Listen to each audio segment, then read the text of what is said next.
Primeiro livro de Samuel, capítulo 4, diz assim: os filisteus dispuseram suas forças em linha para enfrentar Israel. Intensificando-se o combate, Israel foi derrotado pelos filisteus. Amém. Amém.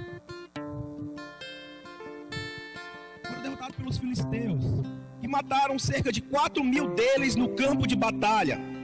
Quando os soldados voltaram ao acampamento, as autoridades de Israel perguntaram: por que o Senhor deixou que os filisteus nos derrotassem? Vamos a Siló buscar a arca da aliança do Senhor, para que ele vá conosco e nos salve das mãos dos nossos inimigos. Então mandaram trazer de Siló a arca da aliança do Senhor dos exércitos, que tem o seu trono entre os querubins. E os dois filhos de Eli, Ofni e Finéias, acompanharam a arca da aliança de Deus. Quando a arca da aliança do Senhor entrou no acampamento, todos os israelitas gritaram tão alto que o chão estremeceu. Os filisteus, ouvindo os gritos, perguntaram: o que significam todos esses gritos no acampamento dos hebreus? Souberam que a arca do Senhor viera para o acampamento. Os filisteus ficaram com medo e disseram: deuses chegaram ao acampamento. Ai de nós! Nunca nos aconteceu uma coisa dessas. Ai de nós! Quem nos livrará das mãos desses deuses poderosos? São os deuses que feriram os egípcios com toda espécie de praga no deserto. Sejam fortes, filisteus. Sejam homens, ou vocês se tornarão escravos dos hebreus, assim como eles foram escravos de vocês. Sejam homens e lutem. Então os filisteus lutaram e Israel foi derrotado. Cada homem fugiu para a sua tenda. O massacre foi muito grande. Israel perdeu 30.000 homens da infantaria. A arca de Deus foi tomada e os dois filhos de Eli, Ofni e Finéias, morreram. Naquele mesmo dia, um benjamita correu da linha de batalha até Siló, com as roupas rasgadas e terra na cabeça. Quando ele chegou, Eli estava sentado, observando sua cadeira ao lado da estrada, pois seu coração temia pela arca de Deus. O homem entrou na cidade e contou o que tinha acontecido, e a cidade começou a gritar. Eli ouviu os gritos e perguntou: o que significa este tumulto? O homem correu para contar tudo a Eli. Ele tinha 98 anos de idade e seus olhos estavam imóveis, e ele já não conseguia enxergar. O homem lhe disse: acabei de chegar da linha de batalha, fugi de lá hoje mesmo. Ele perguntou: o que aconteceu, meu filho?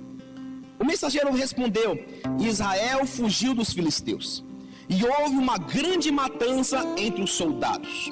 Também os seus dois filhos, Ofni e Finéias, estão mortos, e a arca de Deus foi tomada. Quando ele mencionou a arca de Deus, Eli caiu da cadeira para trás, ao lado do portão, quebrou o pescoço e morreu, pois era velho e pesado. Eli liderou Israel durante 40 anos. Sua nora, a mulher de Finéias, estava grávida e perto de dar à luz. Quando ouviu a notícia de que a arca de Deus havia sido tomada e que seu sogro e seu marido estavam mortos, entrou em trabalho de parto e deu à luz, mas não resistiu às dores de parto. Enquanto morria, as mulheres que ajudavam disseram: não se desespere, você teve um menino. Mas ela não respondeu nem deu atenção. Ela deu ao menino o nome de Icabode e disse: a glória se foi de Israel, porque a arca foi tomada e por causa da morte do sogro e do marido. E ainda acrescentou: a glória se foi de Israel, pois a arca de Deus foi tomada. Amém? Misericórdia, né? Amém? Quando também alguém pergunta, sim, a pessoa me encontra: e qual a sua profissão? Eu vou explicar o que eu faço, sabe, pastor Vai? Eu vou explicar que eu sou empresário, tenho negócio de medicina, até explicar toda aquela volta. Falo dos projetos sociais, falo tudo que eu faço, para dar uma explicação. Meu currículo tudinho é grande. E por fim, eu falo que eu sou pastor. A pessoa: você é pastor? Eu sou pastor. É um chamado. Eu fui chamado para ser pastor. Você foi chamado para ser pastor? Não é minha profissão. Eu sou empresário. Mas ser pastor é um chamado. Deus me chamou para isso. Eu falei: nossa, interessante. Então, para mim, Deus me chamou para fazer o pastoreio. É a minha vocação, aquilo que Deus me entregou. Eu não faço o pastoreio por dinheiro, não é por obrigação, é chamado. Quando eu cantava louvor, eu estava meditando, eu falei assim, por que eu faço isso? Eu acredito que eu faço o que eu faço porque Deus falou que eu tinha que fazer isso. Eu não faço pela recompensa, eu não faço por dinheiro. Na verdade, eu gasto muito dinheiro para fazer isso, né? Pastor gasta dinheiro, olha. Quem fala que a obra é de graça é mentira, não é pastor Samuel, é porque a gente gasta muito dinheiro para ser pastor, né? Eu não faço por título, eu não faço por reconhecimento. A única coisa que eu entendo que me faz fazer tudo o que eu faço é porque um dia Deus falou que eu tinha que fazer isso. Tem uma música do Resgate que eu gosto muito. Ele fala assim, um dia começou e eu não sei onde vou parar. Eu já estou aí mais de 10 anos nessa história. Um dia falou e eu nunca parei, talvez para pensar em tudo isso. Eu acho que eu sou a pessoa mais fácil para Deus convencer no mundo, né? Ele fala, você vai fazer isso? Eu, tá bom, vou fazer isso. E eu vou fazer até o dia que ele muda de ideia. Porque para mim isso é um chamado. Deus nos chama para fazer isso. Não é obrigatório. Quem acha que pastoreio é uma obrigação, tanto é que tem tanta gente que tem chamado de pastor, mas não é pastor, porque não é obrigatório, não acredito que chamado é um obrigatório. Se você me perguntasse o que é um chamado, é que deu um concurso público para mim. Eu passei. Para mim a explicação de chamado é que nem um concurso. Deus me chamou, eu fui selecionado, podia ser qualquer pessoa, mas eu entendo que Deus me chamou para fazer a vontade dele, e eu quero fazer a vontade dele, e na cabeça é só isso, Samuel, eu não consigo ver mais nada. Você está fazendo por dinheiro? Não. Porque se fosse por dinheiro, a gente teria largado há muito tempo, né? Você está fazendo por fama? Não tem fama, não tem glória. Na verdade, eu entendo que é isso. E tem pessoas que ficam muito incomodadas, né? Pastor, por que eu tenho que fazer e o outro não? Eu não sei por que o outro não tem que fazer, eu só sei que eu tenho que fazer, né? Pastor, por que o Carlinhos, ele não é pastor então? Eu não sei porque o Carlinhos não é pastor. Eu só sei que ele me chamou para fazer e eu faço. Eu não sei o que Deus falou para você fazer. Eu entendo o que Deus falou que eu tenho que fazer. Isso eu faço. Por que eu vou receber alguma coisa? Não é uma profissão. Então você sofre? Não é um sacrifício. Eu não faço porque é um sacrifício. Eu faço porque Deus falou que eu tinha que fazer. Eu não sei por que o outro não faz. Eu acredito que a gente vive no tempo que Deus fala para chamar para fazer, mas ninguém faz. E eu gosto dessa ideia, sabe, de Deus falou e eu faço, sabe? Se você não receber nada, não pedi nada, né? Né, pastor Samuel? Se você não receber nada, acho que não pedi nada. Ele falou para fazer, e eu faço. Existe um texto em 2 Timóteo, que é muito bacana, 2 Timóteo 2, ele fala o seguinte: nenhum soldado se deixa envolver pelos negócios da vida civil, já que deseja agradar aquele que o alistou. Semelhantemente, nenhum atleta é coroado como vencedor se não competir de acordo com as regras. O lavrador que trabalha arduamente deve ser o primeiro a participar dos frutos da colheita. Reflita no que estou dizendo, pois o Senhor lhe dará entendimento sobre tudo. Ele fala assim que o motivo de a gente fazer o que tem que fazer é porque eu quero agradar aquele que me alistou. Eu acho que talvez a explicação melhor que teria isso. Você faz o que faz porque você queria agradar aquele que te chamou. Sabe, alistamento militar, é tipo isso, né, pastor Wagner? Você foi chamado, tá aqui teu nome, vai, né? Eu me lembro quando eu fui quase servir o exército, né? Aí tinha as filas enormes. Eu queria servir, tu acredita? Né? Eu não sei lá. Eu sou a pessoa mais positiva que pode escutar. Tu quer fazer isso, não? Aí, é engraçado que no final eu passei todas as etapas. E no final do ano, tinha as filas, né? Aí você entrava na fila e falava ali o teu nome e falava para onde você ia. E é engraçado que tinha um monte assim, né? Tinha uma garotada na minha frente, né? Aí, todo mundo assim, não vou servir. Eu estou aqui atrás, eu assim, se eu vou servir, eu vou servir, se não for servir, eu não vou servir, para mim tudo bem, né? Aí entrou uma pessoa na frente, aí falou assim, sei lá, João da Silva, cavalaria. Marcos não sei o que, cavalaria. Os meninos começaram a chorar, eu não vou para esse lugar não, e chorava. Aí chegou Moisés Nogueira. Aí o cara falou assim: só na outra vida agora, meu irmão. Eu falei: amém, tudo bem, então vou embora, né? Então acho que é mais ou menos assim. Olha, tomamos na lista e falou assim: Samuel Jordão, pastor, vamos embora, não é verdade? Eu acho que na minha cabeça funciona assim. E olha que continua 2 Timóteo 2, aí fala assim: essa palavra é digna de confiança. Se morrermos com ele também viveremos. Se perseverarmos com ele, também reinaremos. Se o negarmos, ele também nos negará. Se morrermos com ele, viveremos com ele.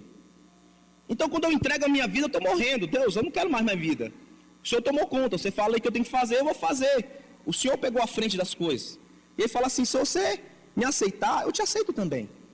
Se você viver comigo, eu vou viver contigo. Sabe, parceria? Você me aceitou, então eu te aceito também. Sabe, eu acredito que isso é chamado. Não é obrigatório. É coração.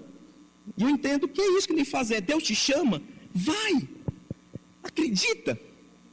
Esse texto que eu li, Samuel, é um texto muito triste, né? Mas parece uma coisa tão ruim, não é, Alessandro? Quando você lê o texto, você fala assim: rapaz, que texto triste.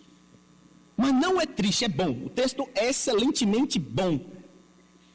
Para que você entenda o que aconteceu, você tem que entender toda a história passada. O texto de Samuel é muito legal, porque você tem o sacerdote Eli. Eli era o sacerdote daquele tempo. E ele tinha 2 filhos, Ofni e Finéias. Os 2 sacerdotes auxiliares. Veja os detalhes do texto. Eles eram sacerdotes auxiliares. Os filhos, aqueles que herdariam o sacerdócio do pai. Sabe, é de pai para filho, né? O pastor passa para os seus filhos, um dia você é pastor, né? Então o sacerdote passa para os seus filhos. Então aqueles 2 adolescentes já tomavam conta das obrigações sacerdotais do templo. Mas só que existia um detalhe. A Bíblia fala que eles eram ímpios. Ímpios. Poderia um filho de um sacerdote ser ímpio? Poderia alguém que foi criado na palavra, alguém que está sendo treinada para assumir o trono, assumir o cuidado do templo, ser um ímpio? Existe uma lógica nisso, João? Não é possível. Mas o texto fala que eram 2 ímpios. E é estranho, porque você fala assim: pastor, então eles tinham mulheres. Não tinham, tem caso nada de mulher, não é questão sexual, o problema não era disso. Pastor, eles estavam roubando? Não estavam roubando. E a explicação para falar porque ele era ímpio está vinculado à oferta. A oferta. Se você ler o texto, vai achar a coisa mais estranha, que o pecado deles era porque eles pegavam um dente, um garfo de 3 dentes, e metia na carne e puxava. Esse era o pecado monstruoso deles. Aí eu falei: pastor, qual o grande pecado? Aí você tem que entender em Levítico 7, porque o pecado dele era um monstro de pecado, um pecado horroroso. O texto, para você, e é bom a gente ler nisso, porque as pessoas, hoje tem gente falando mal de dízimo, de oferta, é um absurdo. Isso não é de Deus. Olha como é escrito em Levítico 7. Você que tem uma oferta para culpa, oferta para pecado, oferta para comunhão, oferta para gratidão, são tipos de ofertas. Você tem uma oferta desse tipo, você vai pegar um animal, vai levar para o sacerdote vai destrinchar aquele animal, vai pegar a carne e vai colocar na panela, na caçarola e tudo mais, ou o que seja. A carne é do sacerdote. Para você que acha que o pastor está comendo demais, a carne era do sacerdote, está escrito. A oferta da culpa, a oferta do pecado, a oferta de gratidão, a oferta de comunhão. A carne era do sacerdote. E a gordura era de Deus. Então, o texto diz que eles chegando, eles vão pegar uma carne, vão colocar na panela e vão assar. Depois de assado, a carne é do sacerdote e da sua família, mas a gordura ninguém coloca a mão. Ninguém pode pegar a gordura. Isso é estranho, né? Essa era a oferta de Deus. Assim se fazia uma oferta ao Senhor. A carne era do sacerdote. mas a gordura era de Deus. E Deus falava, deixa claro: ai daquele que tocar na gordura, a gordura é minha. Às vezes você está pensando, Deus gosta de um toicinho, né? Gosta de um, né? Deus gosta, minha mãe fala, é o inhame da carne, né? Deus gosta do inhame. Não, não é isso, não. E o pecado dele era esse. E o texto fala que eles nem esperavam a carne assar. Eles metiam o garfo lá na panela, tiravam a carne e falavam assim: olha, o sacerdote está pedindo a carne crua ainda. Acredite, esse é o grande pecado dos dois. E por causa desse comportamento, acontece tudo isso. Se você não entender o texto, eu vou falar novamente. Existiu uma grande guerra, os filisteus estavam querendo vencer Israel. Na primeira batalha, 4.000 homens de Israel são mortos.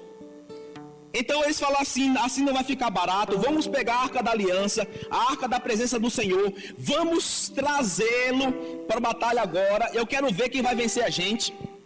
Como foi feita várias vezes antes, eles trouxeram a arca, os filisteus ficaram com medo, mas foram para frente, mataram 30.000 homens de Israel, tomaram a arca, mataram Hofni e o irmão, avisaram o sacerdote caiu para trás e morreu, e o descendente dele se chama Icabode. Foi-se a glória do Senhor. Em um dia só aconteceu tudo isso. Se você parar para pensar, qual é a explicação disso tudo? Primeiro, gordura é óleo, azeite. Nós precisamos de azeite, amém? Azeite é Espírito Santo. Não existe obra de Deus sem Espírito Santo. Não existe vida cristã sem Espírito Santo. Quando Deus falou assim, eu não quero a carne, eu quero a gordura, Ele está falando, sacrifícios e oferta traz azeite, amém? Amém? Sacrifícios e ofertas traz o óleo. Óleo traz o quê? Traz presença do Senhor, traz a arca. Onde tem presença do Senhor, tem ação sobrenatural de Deus, tem vitória. E aonde tem vitória do Senhor, tem glória ao Senhor, amém? Mas tudo começou, sabe aonde? Na oferta. Quando a oferta é lançada, a fumaça, o incenso sobe. Do que? Do óleo. Não existe vida cristã, não existe servo de Deus, não existe comunidade de fé sem óleo do Senhor, amém? Tudo começa com óleo. A oferta nossa, o dar, o sacrificar, o entregar, o fazer, gera, sabe o que? Gera óleo, gera Espírito Santo. E onde tem óleo, tem presença. As pessoas, pastor, eu não sinto mais a presença de Deus. Como você vai sentir se não tem mais óleo na tua vida? Não tem mais entrega, não tem coração, não tem valor de coração. E é interessante que aonde tem óleo, aonde tem presença, não tem trevas. Por que eles levaram a arca? Porque aonde a arca ia, os inimigos morriam. Sabe quando você está enfrentando inimigos demais? Quando a luta está muito grande, ele fala assim, leva a arca, leva a presença de Deus. Se você leva a presença de Deus, não tem inimigo que aguente. Então eles pensaram, logicamente, a gente pega a arca e leva, né, Samuel? Faça assim. Eu estou com um problema na minha vida, eu vou levar a arca. Mas aonde tem arca, se não tem óleo? Não tem unção, não tem devoção. E interessante que a chama do templo é exatamente para isso, né, Samuel? Olha como uma coisa é simples. A chama que nunca apagava era para quê? Para queimar as ofertas. Mas se não existe mais oferta ao Senhor, o que vai ser queimado? Se você não entrega mais nada para Deus, E você é muito esperto, não está entendendo que eu não estou falando só de dinheiro, estou falando de outras coisas. Se não tem mais entrega, acabou. E quando o povo viu aquilo, o sacerdote morreu. Perdemos a batalha, perdemos a arca. O que foi falado? E acabou. E acabou. Foi-se a glória do Senhor. Foi-se a glória do Senhor. Mas quando eu vejo esse texto, não é um texto ruim, é um texto maravilhoso, porque não foi a glória do Senhor. Não é o fim, é o começo. Porque é o fim para aqueles que desprezam a Deus, amém? É o fim para aqueles que não agem com o coração voltado ao Senhor. É o fim para aqueles que tratam a obra de Deus desleixadamente. É o fim para esses caras. É o fim para aquele que não ama o Senhor de coração. É aquele que não busca mais o Senhor. É aquele que não acredita, aquele que desdenha da obra do Senhor. Para essas pessoas é Icabode, sim, é o fim. Por que isso? Porque paralelamente surgia Samuel. Parecia um tempo ruim demais, né? Como é que pode agora? O povo está sofrendo. O povo perdeu a arca da aliança. Parece uma coisa ruim, não é verdade? Mas quando você olha esse texto, você entende que não. Deus estava tirando o que era ruim da nação. Por isso o sofrimento. Deus estava limpando a nação do que era ruim. Deus tirou a arca dele. Deus tirou o sacerdote. Porque o sacerdote sabia do que os filhos dele faziam e não dizia nada. Os filhos dele não eram dignos de seguir o sacerdócio de Deus naquele lugar. Então, e Deus estava falando, eu vou tirar todo mundo, estou limpando tudo isso.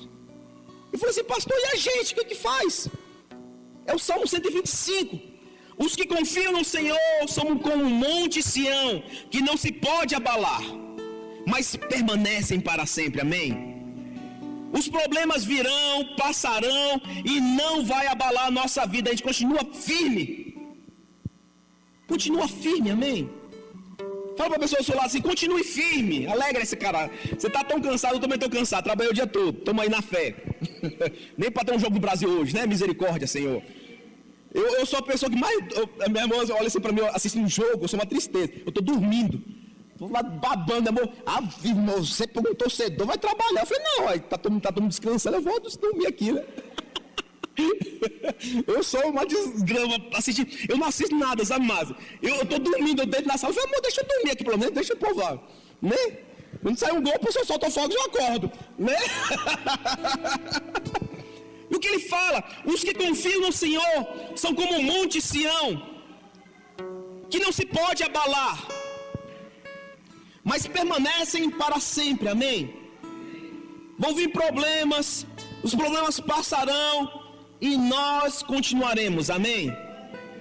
Vai vir marés ruins, problemas, crises, mas tudo é mão do Senhor. Deus está tirando o que é ruim da nossa nação. Os que conhecem o teu nome confiam em ti, pois tu, Senhor, jamais abandona os que te buscam. Quem teme ao homem cai em armadilhas, mas quem confia no Senhor está seguro, amém? Eu queria dizer que você está seguro, não precisa temer nada. Não precisa ter medo dos problemas, das situações, de tudo que está acontecendo. Confia no Senhor.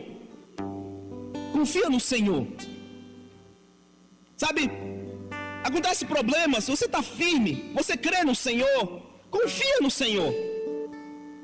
As tempestades virão. As tempestades passarão. É necessário acreditar e confiar no Senhor. E quando tudo isso acontecia, surgia Samuel. Samuel significa Deus ouve, amém? Sai um tempo de pessoas ímpias e nasce um tempo de Deus ouve. Deus ouve, amém? Preste atenção em mim, deixa as crianças quietinhas aí.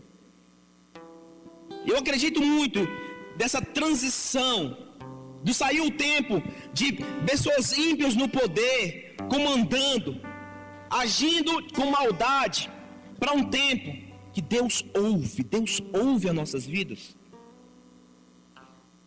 É o Icabote para quem é ímpio, para quem destrata tudo isso que Deus construiu em nossas vidas.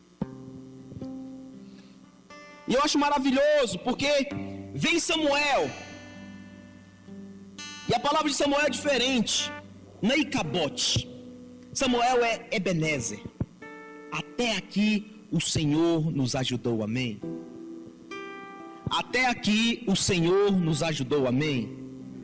Sabe quando você muda a óptica, as pessoas estão, e acabou a glória, não acabou a glória não, a glória do Senhor ainda continua aqui, com arca, sem arca, Ele continua agindo, e até aqui o Senhor nos ajudou, amém? Fala para a pessoa do seu lado assim, até aqui o Senhor tem te ajudado. É uma questão de óptica, para algumas pessoas acabou a glória sim, já é o fim para eles, mas para outras pessoas não acabou a glória do Senhor. Ele continua, a chama continua acesa, amém? Pode ter acabado com algumas pessoas, mas Samuel era um homem de oração. Sabe quando sai algo ruim para entrar alguém que compensa acreditar? Samuel era homem de oração, Samuel era homem que falava com o Senhor, e quando ele assume, a glória do Senhor volta sim. Deus continua agindo em favor. E olha o resultado da vinda de Samuel. 1 Samuel 7,13 diz assim: assim, os filisteus foram dominados e não voltaram a invadir o território israelita. A mão do Senhor opôs-se aos filisteus durante toda a vida de Samuel. Amém? Agora acabou. Acabou com os inimigos. Samuel chegou. E acabou é para os outros. Tá gravando, Samuel? Lucas? Tá? E eu acho lindo. E olha o que era bacana, pastor Wagner. Samuel vira para o povo e diz: se vocês querem voltar-se para o Senhor de todo o coração, livrem-se então dos deuses estrangeiros e dos postes sagrados, consagrem-se ao Senhor e prestem culto somente a Ele, e Ele os libertará das mãos dos filisteus, amém?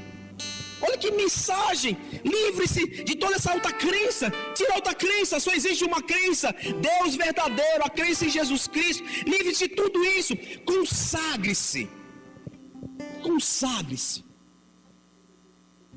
consagre-se. Preste culto somente a Ele. Eu acho tão maravilhoso, eu adoro a ideia do culto. Tudo começa com culto. Cultue ao Senhor. Cultue ao Senhor. Fala para a pessoa do seu lado aí, cultue ao Senhor. Cultue ao Senhor. E olha o que ele fala: e Ele os libertará das mãos dos filisteus. Vai ser liberto. E agora, olha como uma coisa volta para o normal.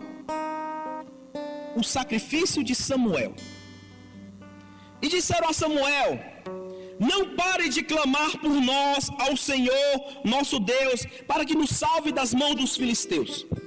Então Samuel pegou um cordeiro ainda não desmamado e o ofereceu inteiro como holocausto ao Senhor.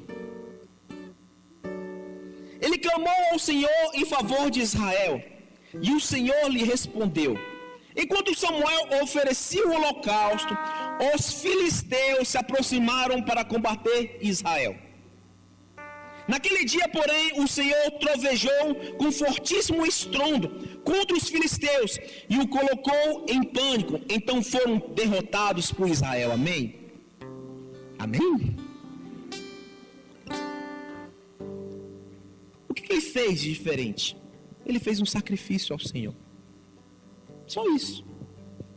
Ele pegou um novilho não desmamado e o sacrificou ao Senhor. Um novilho. Francisco, a solução de toda a batalha foi um novilho.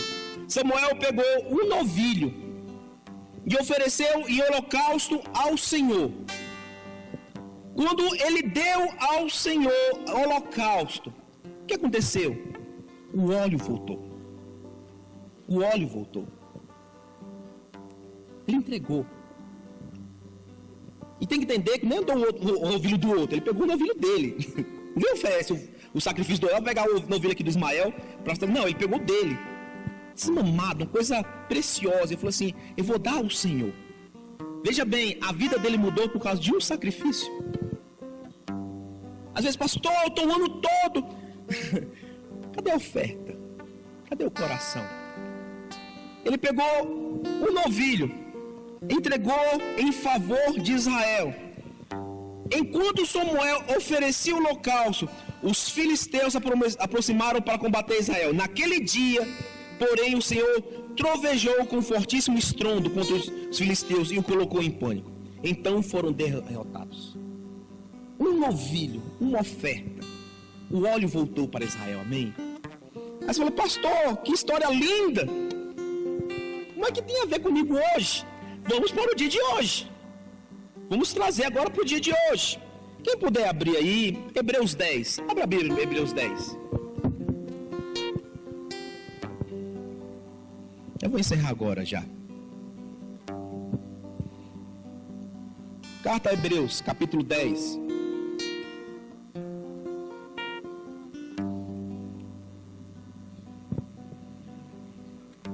Carta a Hebreus, capítulo 10. Do versículo 8 ao 14 diz assim: primeiro ele disse: sacrifícios, ofertas, holocaustos e ofertas pelo pecado não quisestes, nem deles te agradastes, os quais eram feitos conforme a lei. Então acrescentou: aqui estou, vim para fazer a tua vontade. Ele cancela o primeiro para estabelecer o segundo.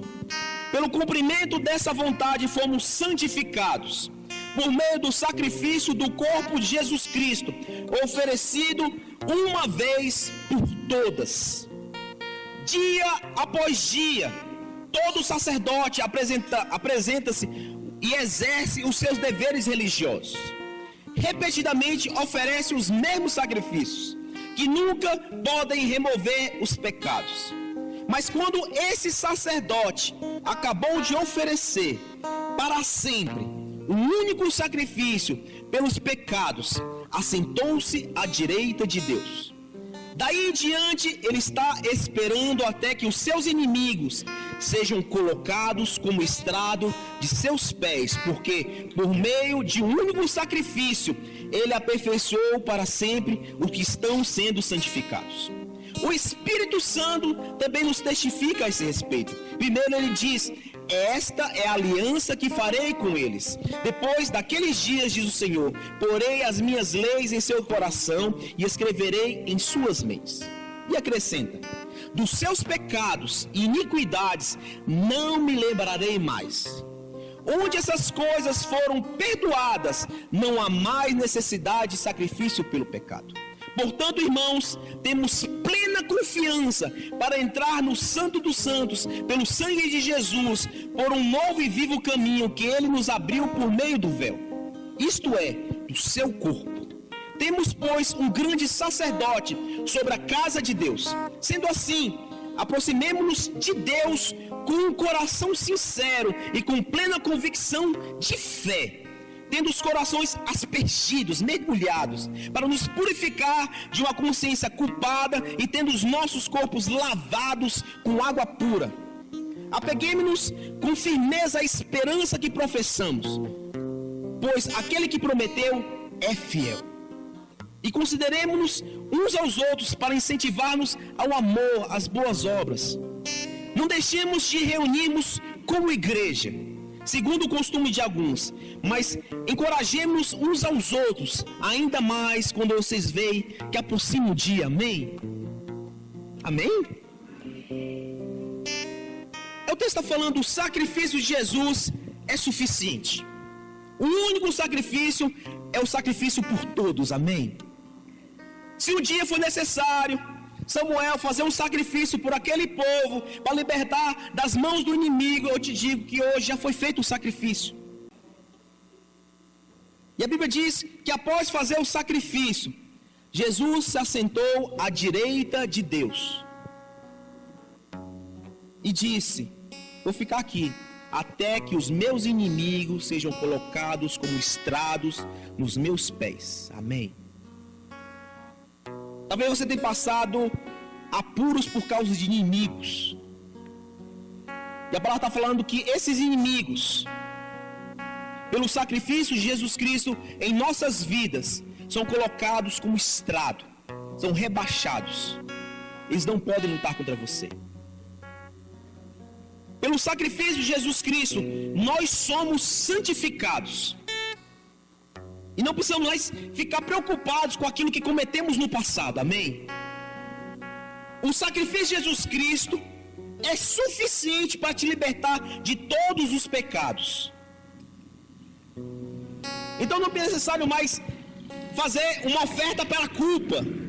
Você não pode ter culpa. Culpa de quê? Se Deus já te libertou de todo o teu passado, amém? Você não precisa mais fazer uma oferta pelo pecado, porque Jesus Cristo já te libertou de todo o seu passado. Você é purificado por Jesus Cristo, amém? E o que ele fala? Nós temos que nos consagrar somente. Sabe por quê? Porque ele já fez tudo por nós.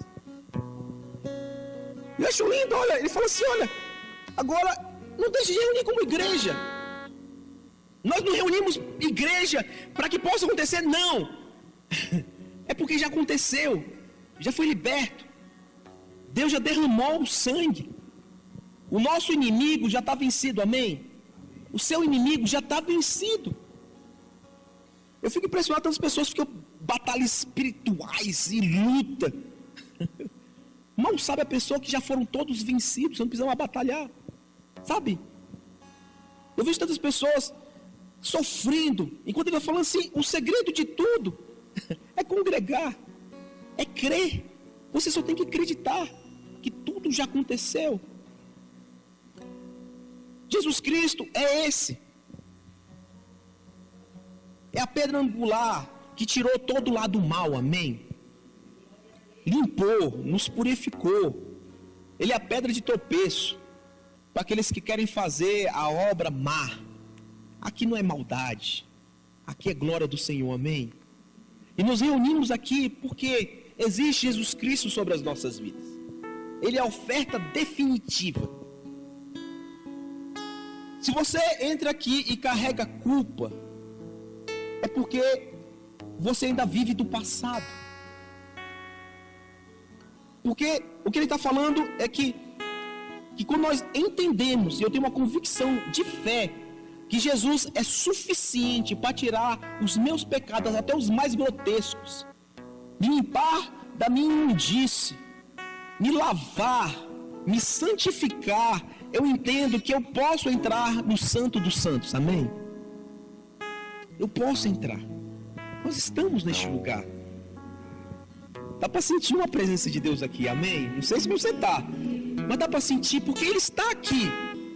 E Ele está aqui não é porque nós somos incríveis, mas sim porque Jesus Cristo é. Ele que abriu o caminho. E olha que lindo, ele fala assim, apeguemos-nos com firmeza à esperança. Você tem que se apegar à esperança. E que esperança é essa? Jesus Cristo, nosso Senhor. Ele é a nossa esperança. Por isso eu comecei falando, não é dinheiro, não é recurso, não é nada disso. É porque aquele que nos chamou é digno. Aquele que te alistou, só por ter te chamado, é digno. Eu não sei o que você vai fazer na tua vida, se vai servir ou não, mas a Bíblia Fiel, quando está falando, aquele que te alistou, é o que promove tudo isso aqui. Não é por dinheiro. Aquele que prometeu é fiel. Consideremos uns aos outros para incentivarmos ao amor e às obras. Eu tenho que amar e fazer obras agora. Mas por quê? Porque já aconteceu todo, Francisco. Ele já me colocou aonde Ele está fazendo toda a obra, todo mover. Ele cura, Ele transforma, Ele abençoa. E por isso nós estamos aqui. Não deixemos de reunirmos como igreja. Segundo o costume, tem pessoa que está querendo, não precisa mais de igreja. Meu Deus, que absurdo. Não precisa mais de igreja. Ele não fez por uma pessoa, Ele fez por nós. Ele não fez pelo Moisés, Ele fez por nós, é sempre nós. Ele não fez por uma pessoa. Quando a pessoa faz só, Ele mata tudo isso. Ele está falando assim, eu não fiz por uma pessoa, eu fiz por nós. É nós, é junto que a coisa acontece. Encorajemos uns aos outros. Ainda mais quando vocês veem que se aproxima o dia está próximo. A gente foi numa conferência, o que mais falou é que está muito perto agora. Faz uma coisa besta, né? Mas nunca esteve tão perto, né? Cada dia mais perto, né? Está perto a vinda dele.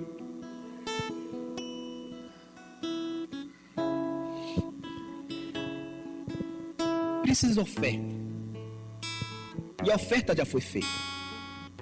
E na oferta sai óleo. E onde tem óleo tem presença, amém? E onde tem presença tem ação sobrenatural de Deus, sim. Tem ação sobrenatural de Deus, sim. E aonde já tem ação sobrenatural de Deus, tem vitória e tem glória de Deus. Tudo começa assim. Coração. Óleo sai do coração. Tem que esmagar isso aqui para tirar óleo. Amém? Óleo. Sua vida precisa de óleo. Sua oferta tem que ter óleo. Tem pessoa que vai entregar oferta, só tem carne.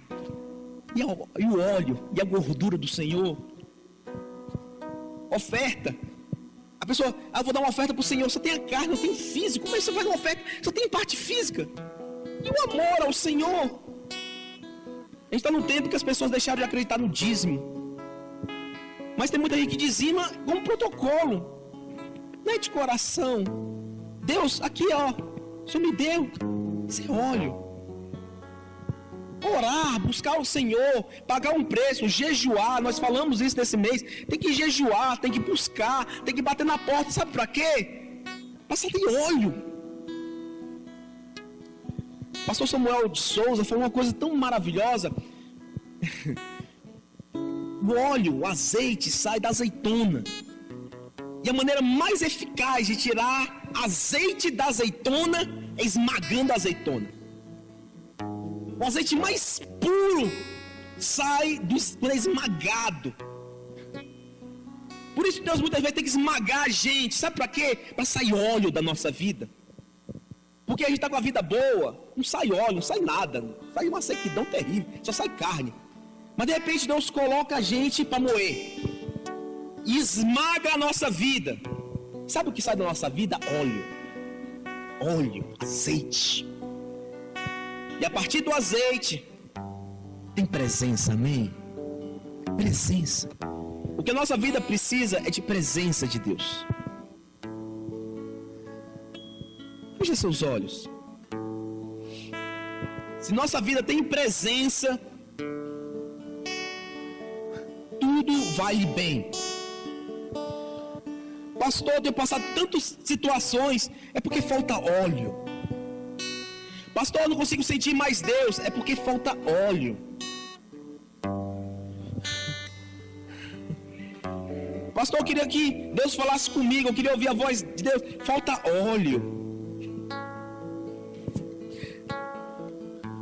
O sacrifício já foi feito, a oferta derradeira já foi feita, mas cadê o teu óleo?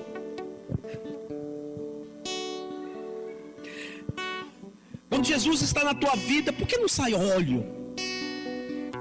Cadê a sua devoção? Cadê seu coração entregue? Por que não está saindo óleo da tua relação com Cristo? Cadê a devoção? Cadê o coração entregue? Cadê a busca? Cadê as orações de madrugada? Cadê a devoção? Dizer, Deus, eu te amo, eu te quero.